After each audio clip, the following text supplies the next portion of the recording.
The Allied war machine, whether British or American, ran on one vital, volatile commodity: oil. By early 1942, the strategic heart of this fuel supply lay not in Texas or the North Sea, but in the tranquil, tropical waters of the southern Caribbean, specifically on the small Dutch islands of Aruba and Curaçao, mere miles from the Venezuelan coast.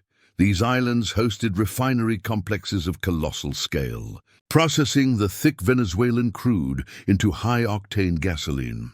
The Largo Oil and Transport Company refinery in Aruba was at the time the single largest refinery on the planet. Its output was the lifeblood of the British war effort, supplying roughly 80% of the Royal Air Force's RAF aviation fuel. If the refineries were crippled, the RAF would be grounded, and Allied naval operations would seize up. Großadmiral Karl Dönitz, the cunning, relentless commander of the German U-boat fleet, saw this vulnerability with perfect clarity. He didn't need to cross the entire Atlantic. He just needed to punch a hole in the soft underbelly of the American supply chain. This was the ultimate risk-reward calculation, a long, dangerous journey for his U-boats, but a payoff that could fundamentally choke the entire Allied war effort. The second happy time and the open pantry Dönitz launched the attack under the codename Operation Neuland, New Land. In January 1942, a small, highly effective wolf pack of 5 Type 9 U-boats embarked on the perilous journey. Their target was not a fleet, but a commercial pipeline. The conditions they found upon arrival were astonishing, a shocking testament to Allied complacency. The U.S. Navy and local colonial authorities had been convinced that the war would never reach the Caribbean. The tankers supplying the refineries, carrying the fuel that would win the war, sailed unescorted. Worse, coastal cities and refinery complexes remained fully illuminated at night, offering the U-boats stark, unmistakable silhouettes of their targets against the glow of civilization. The German U-boat crews, accustomed to the brutal, dark hunt of the North Atlantic, called this period the second happy time. It was, for them, a turkey shoot. They were operating with impunity on what the U.S. considered home waters, the forgotten inferno, Aruba under fire. February 16, 1942. The attack was a perfectly coordinated inferno launched in the dead of night on February 16, 1942. The main blow fell upon Aruba. Korvettenkapitän Werner Hartenstein, commander of the formidable U-156, spearheaded the assault. His first priority, sinking the tankers anchored at the docks. He fired a devastating volley of torpedoes that slammed into the British tanker Pedernales and the Oranjestad, instantly transforming the quiet harbour into a maelstrom of burning oil and twisted steel. But Hartenstein had orders to do more than sink ships. He was ordered to burn the refineries. The U-156 surfaced directly off the coast. Its massive 10.5-centimeter deck gun, manned and aimed at the colossal distillation towers of the Largo refinery, the towers that were processing the RAF's lifeline. The plan was audacious, bordering on suicidal, but the prize was worth the risk. The U-156 fired. The shells roared towards the storage tanks and processing units. In a twist of dark comedy and a stroke of immense Allied luck, the second or third shell misfired, detonating prematurely inside the U-boat's deck gun. The blast instantly killed 2 sailors and severely wounded the gun crew, forcing Hartenstein to cease the shore bombardment and dive immediately for safety. The refinery was spared total destruction by a German equipment failure. Simultaneously, U-boats were striking targets across the region. The U-502 sank tankers near Venezuela, and others attacked the Curaçao refineries. In one terrifying night, the German Kriegsmarine had dragged the war from the cold, distant Atlantic and placed it squarely on the beaches, in the ports, and on the very doorstep of the American homeland. The attack exposed a crippling strategic flaw and initiated a battle that would rage across the Caribbean for months. The catastrophic coordinated strike of Operation Neuland on February 16, 1942, was merely the opening act. The months that followed marked the brutal, terrifying height of the Battle of the Caribbean. With their strategic target exposed and effectively defenseless, the U-boats discovered a hunting ground that exceeded Dönitz's wildest dreams. The strategic failure of the Allied navies lay in their inability to adapt quickly. The U.S. Navy was already stretched thin by the war in the Pacific and the ongoing crisis in the North Atlantic. Furthermore, the Caribbean command structures were fragmented, and coastal defenses relied on antiquated equipment, often dating back to the First World War. The U-boats operated with a brazen confidence that demoralized the Allied effort.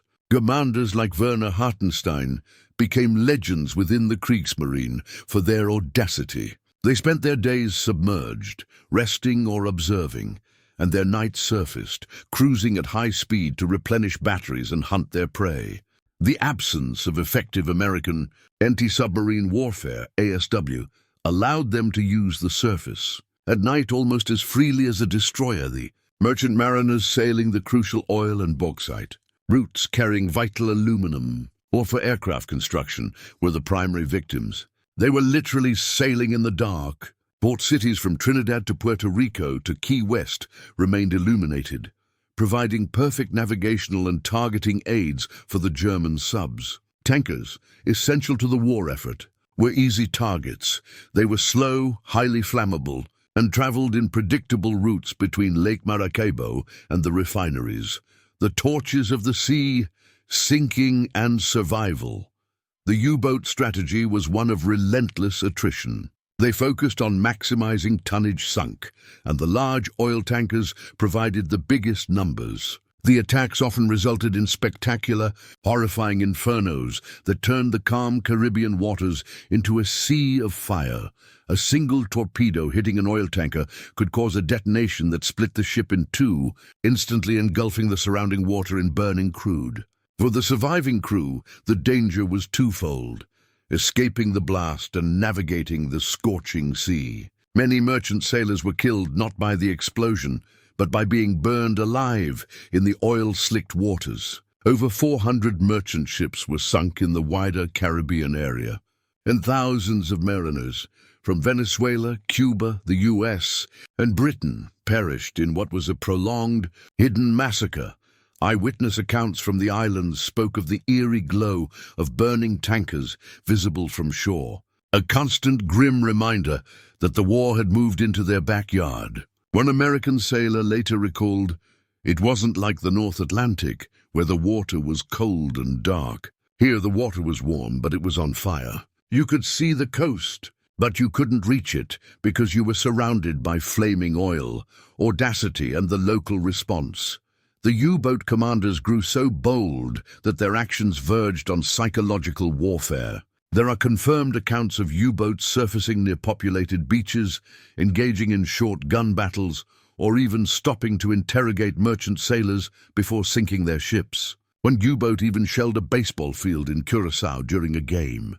The localized response, however, displayed flashes of desperate heroism. The navies of smaller neutral countries like Venezuela and Cuba were forced to fight with minimal resources. Venezuelan patrol boats and coastal defenses were activated, and Cuban forces scored a notable victory. On May 15, 1943, a small Cuban patrol boat, the CS-13, guided by the sonar operator Norberto Collado, successfully hunted and sank the German submarine U-176 near the Cuban coast.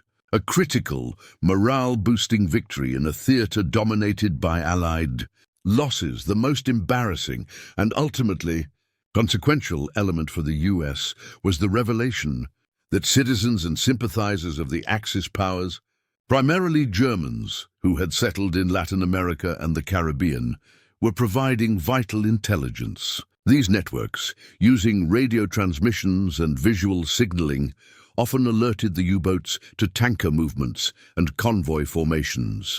This discovery led to mass arrests and the internment of thousands of German and Italian nationals across the region, including Venezuela, as the Allied powers scrambled to secure their intelligence perimeter. The second happy time lasted until the summer of 1942. During this period, The U-boats inflicted damage that, percentage-wise, almost rivaled the darkest days of the Battle of the Atlantic. The crisis was not just one of tonnage. It was one of morale, demanding an immediate and massive diversion of scarce Allied resources to an area that had been tragically overlooked. The U-boats had achieved their objective. They had strangled the flow of oil, and now the Allies had to fight a war on 3 major fronts, including one they had completely forgotten. The unrelenting success of Operation Neuland finally forced a massive, painful reckoning within the Allied command. The strategic threat of a fuel crisis, the very threat Dönitz had calculated, was now a devastating reality. The U.S. Navy could no longer afford to treat the Caribbean as a secondary theater.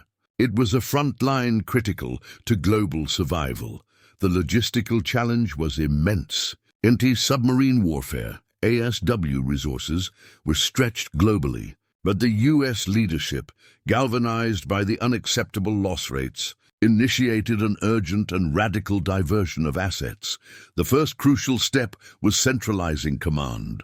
In May 1942, the U.S. established the Caribbean Sea Frontier, placing Admiral John H. Hoover in charge. His mandate was simple: secure the oil corridor at all costs. The solution was two-pronged: the implementation of the convoy system and the massive deployment of air patrols. The convoy system. This was the proven, if resource-intensive, solution from the North Atlantic. Merchant ships began sailing in protected convoys, escorted by whatever warships could be spared: older destroyers, corvettes, and, critically, the U.S. Coast Guard.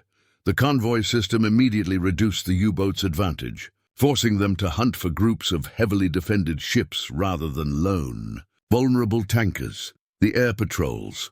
The air defense was the most visible and rapid improvement. Airfields across the region, in Trinidad, Puerto Rico, Curaçao, and newly constructed strips, were flooded with aircraft. Martin PBM Mariner flying boats, B-18 Bolo bombers, and even lighter aircraft were pressed into service. The U.S. Navy also deployed the slow, often mocked Goodyear K-class blimps, airships, which proved surprisingly effective. Flying low and slow, these airships were excellent platforms for spotting submarines and forcing them to dive, disrupting their ability to recharge batteries on the surface at night. The Caribbean's forgotten heroes, the defense was built not just on large warships, but on the tireless efforts of local and specialized units. The Cuban Navy, as noted, scored a key victory with the sinking of U-176. Furthermore, the U.S. Coast Guard, utilizing small cutters and patrol craft, played an oversized role. The vast coastline and the shallow waters of the Venezuelan shelf also became natural defenses. The Kriegsmarine was forced to adapt to the geographic limitations of the Caribbean, which limited their traditional deep-sea evasive maneuvers. The hunt, radar, and sonar triumphs, the Germans' second happy time, lasted only as long as the element of surprise. By mid-1942, American ASW technology began to catch up. The deployment of new radar systems on aircraft, particularly the airborne centimetric radar, was a game-changer. U-boats, which relied on surfacing at night to recharge their batteries, were suddenly being spotted by aircraft they could not hear or see. Simultaneously, the improvement of sonar, ASTIC on escort ships, made the underwater evasion difficult. The Allies employed aggressive search tactics, relentlessly dropping depth charges whenever a U-boat was suspected. The U-boat commanders, the highly trained veterans who had found such easy pickings, were now facing a rapidly militarized and coordinated response. The losses began to mount for the wolf packs.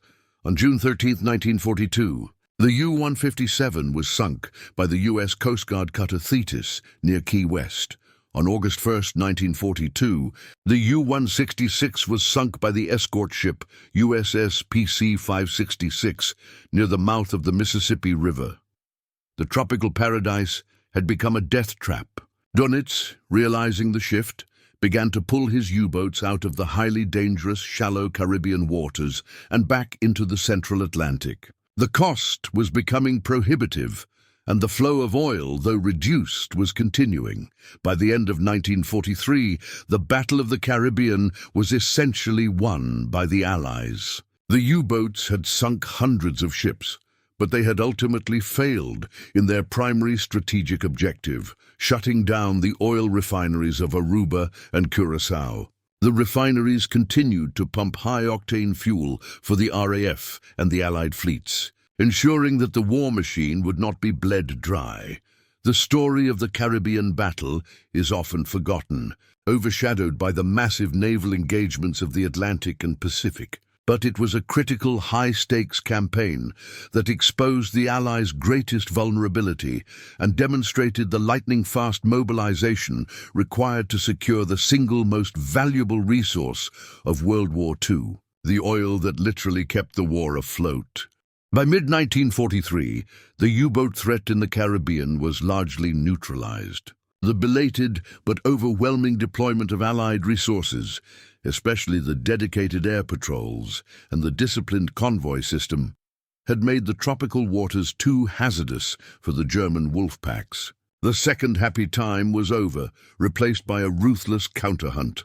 The strategic victory for the Allies was undeniable. The oil supply was secured. The refineries on Aruba and Curaçao never stopped pumping high-octane fuel, ensuring that the necessary gasoline reached the RAF and the US Navy for their decisive campaigns in Europe and the Pacific. However, the cost of that victory, measured in merchant tonnage and human life, was staggering and remains largely forgotten. Over the course of the campaign, which peaked in 1942, more than 400 Allied merchant ships were sunk in the wider Caribbean area, sending essential supplies, including millions of barrels of oil and bauxite, critical for aircraft aluminum, to the bottom of the sea. The human cost was equally harsh. Thousands of merchant mariners, including many from the Caribbean and Latin America, perished. Their deaths were often particularly gruesome, succumbing to burns in the blazing oil slicks that marked the sinking of the huge tankers. This was a sustained hidden slaughter that took place far from the headlines of Europe. The paradox of obscurity. Why the Caribbean was forgotten. The most intriguing aspect of the Battle of the Caribbean is its profound obscurity in the historical narrative of World War II. An event that threatened to ground the entire Allied air effort is rarely discussed in popular histories. This paradox is rooted in several factors. The absence of land battles. The Caribbean battle was purely a maritime and anti-submarine campaign. It lacked the visible, dramatic land engagements like D-Day or Stalingrad, making it difficult to capture the public imagination. Strategic success. Ultimately, the Allies won. The war machine was not bled dry, and the narrative of strategic victory tends to focus on the successful resolution, i.e., the convoy system's triumph, rather than the near disaster that preceded it, censorship and location. During the crisis in 1942, both the US and Britain imposed heavy censorship to prevent panic and deny the Germans intelligence on the effectiveness of their attacks. News of the sinkings near tourist beaches and coastal cities was suppressed. Furthermore, the victims were largely merchant sailors, a civilian force whose sacrifice was often undervalued compared to uniformed military personnel. The result is that an entire front, a brutal, high-stakes battle that brought the war to America's doorstep, was essentially edited out of the popular memory. The Operation Neuland attack served as a painful, definitive lesson for the United States. In modern warfare, geography offers no guarantee of safety. The concept of the safe hemisphere was a deadly illusion. The U-boats had demonstrated that a small force, wielded with strategic genius by an enemy like Dönitz, could threaten a vast power by targeting its single greatest logistical dependency. The sudden, chaotic, and successful German offensive in the Caribbean forced the US to rapidly mature its anti-submarine and hemispheric defense capabilities. It showed that the forgotten parts of the map were often the most valuable. The story of the U-boats in the Caribbean, therefore, is an epic of audacity, fire, and resourcefulness. It is a tale of the terrifying strategic logic of total war and a final, moving tribute to the merchant mariners who sailed the beautiful, burning tropical sea, fighting a forgotten battle to keep the very lights of the Allied world from going out. The U-boat campaign in the Caribbean, though decisively defeated by 1944, left behind a legacy that transcended the sunken tonnage and the loss of life. It created a strategic ghost that haunted Allied planning throughout the Cold War and provided invaluable, if brutal, lessons about the nature of modern logistics. In the cold assessment of hindsight, the Battle of the Caribbean represents one of the greatest strategic threats the Allied cause faced that was not directly confronted by a major military force. Admiral Karl Dönitz and his small wolf pack achieved a level of sustained logistical disruption that a massive naval task force could not have duplicated at that stage of the war. Dönitz himself later lamented the failure to sustain the initial success, attributing the outcome primarily to two Allied responses: the rapid adoption of the convoy system and the successful deployment of air patrols. However, the deepest regret for the Kriegsmarine was the failure of the initial attack on the refineries. The premature explosion of the shell on the U-156 at Aruba, a stroke of immense, almost unbelievable luck for the Allies, prevented the catastrophic destruction of the world's largest refinery. Had that shell hit its mark, the immediate worldwide impact on Allied air and naval operations would have been paralyzing. Historians conclude that the success of the U-boat offensive was less an indictment of U.S. naval capability and more a reflection of its slow mobilization. The lesson was clear. Logistics are the true front line of global conflict. The shock of Operation Neuland immediately and permanently transformed the concept of hemispheric defense for the United States. Before 1942, the Caribbean was viewed as an American lake. After 1942, it was seen as a vulnerable sea corridor. The crisis forced the immediate military and economic engagement of the U.S. with its Latin American neighbors. It led to the establishment of key air and naval bases across the region, in Trinidad, Cuba, and Panama, and accelerated the deployment of modern anti-submarine technology. The sheer audacity of the U-boats brought nations like Venezuela into the conflict's orbit, even while officially neutral, as the attacks occurred in their territorial waters and destroyed their vessels, such as the tanker Monagas. This engagement laid the groundwork for complex military and political alliances that would define the region throughout the Cold War. Despite its strategic importance and fiery drama, the Battle of the Caribbean remains a strategic ghost, a crucial event that faded into the margins of popular history. This is largely because the US and Britain prioritized the narrative of victory and resilience. Reporting the scale of the early losses would have severely damaged domestic morale and provided critical intelligence to the enemy. The consequence is that the story of the U-boat commanders who brought the war to the beaches of Aruba and the heroic merchant mariners who died amidst the burning oil slicks is often omitted. Their battle was fought and won in silence, ensuring that the oil, the silent architect of Allied victory, continued to flow. The forgotten inferno of the Caribbean is a poignant reminder that the war's most decisive battles were often fought in the shadows, over resources whose strategic importance far outweighed the fame of the locales. The U-boat's presence in the Caribbean was a brutal, unforgettable chapter in the war's history, a true moment when the world's fate hung precariously on a tropical lifeline.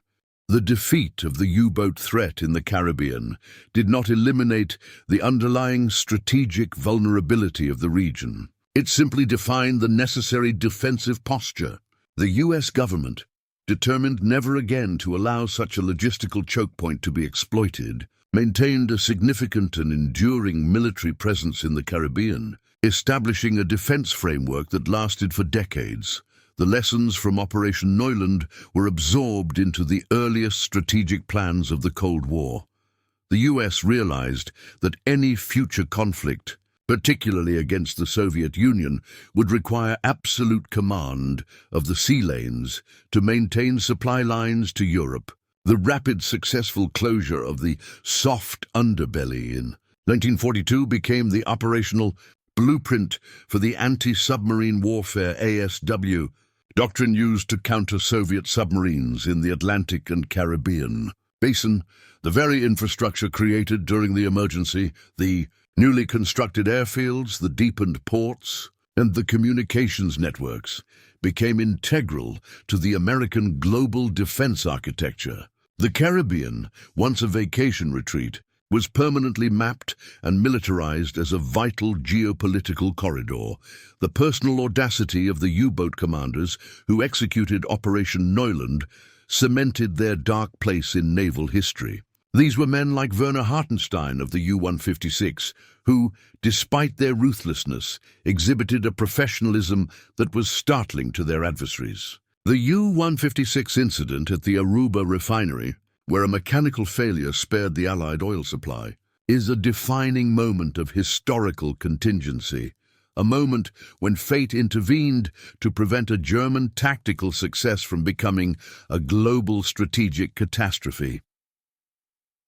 Conversely, the Allied defense spawned local heroes whose stories, though initially obscured by censorship, are now critical chapters in the local histories of the region. The Cuban patrol boat crew that sank the U-176 and the numerous, unnamed merchant mariners who risked burning oil and torpedoes to keep the fuel flowing are the true protagonists of this forgotten campaign. They were the ones who paid the highest price for the initial strategic oversight. The story of the U-boats in the Caribbean is ultimately one of profound and shocking contrast. The contrast of scenery, the idyllic, sun-drenched beauty of the Caribbean islands, juxtaposed with the sudden, fiery horror of torpedo explosions and burning seas.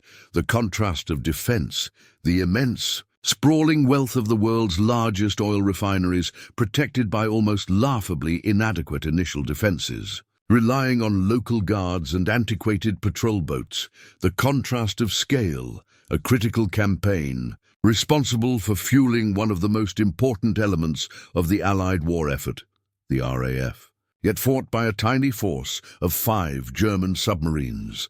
The forgotten inferno of the Caribbean serves as a powerful historical counter-narrative. It reminds us that the vast, complex machinery of global war often pivots on a handful of men, a few ships, and a single, irreplaceable resource located in the most unexpected corners of the world. It was a battle of logistical attrition that the Allies barely survived, and its silence in the annals of World War II is perhaps the greatest testament to the strategic terror it briefly unleashed.